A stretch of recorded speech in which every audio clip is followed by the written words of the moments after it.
What's up guys, Sal here. So the Google Pixel 6 and 6 Pro are the most hyped Pixel phones in recent years as they signal a return to true flagship devices. It will be redesigned from the ground up, use a custom processor and feature a new camera. One of the most intriguing questions for the Pixel 6 is how this new Tensor chip is gonna stack up against the competition. Well, we have information about that, but first let's take a look at the live pictures of the Pixel 6 and 6 Pro.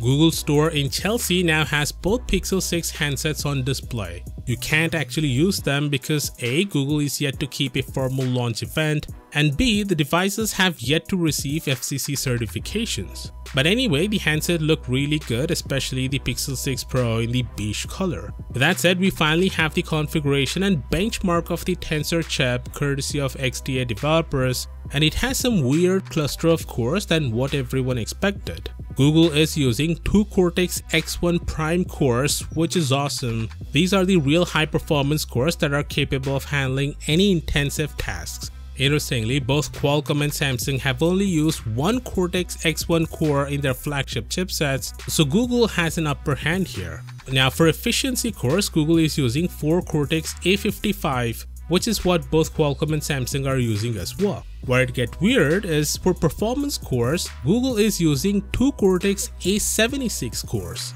These cores were announced back in 2018. The competition uses the latest Cortex A78, and there is a huge gap in performance between these cores. It's hard to say why Google may have chosen to go with 2 Cortex A76 instead of 2 Cortex A78 cores when there's very little apparent benefit in doing so.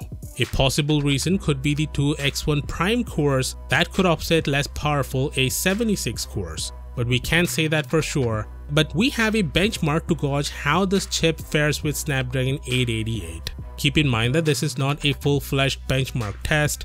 It's actually performed on a browser, so it may not give the full potential capabilities of the chipset, but should give us a basic idea.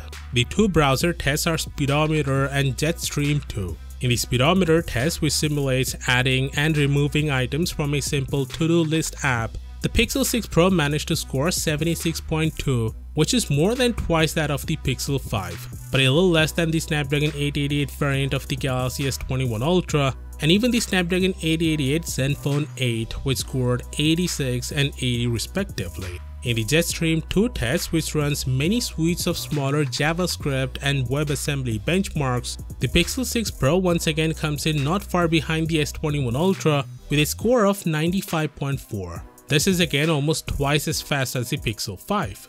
These tests imply that the Tensor chip will not be the fastest Android chip of 2021, and that shouldn't be surprising because it's Google's first attempt at custom silicon.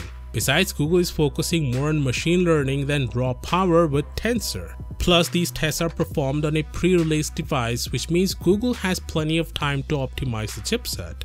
In any case, we're not too far away from the launch event as rumors predict October 19th as the day Google finally let the cat out. Of course, do consider subscribing for all the latest tech news, and as always, I'll see you tomorrow. Peace out.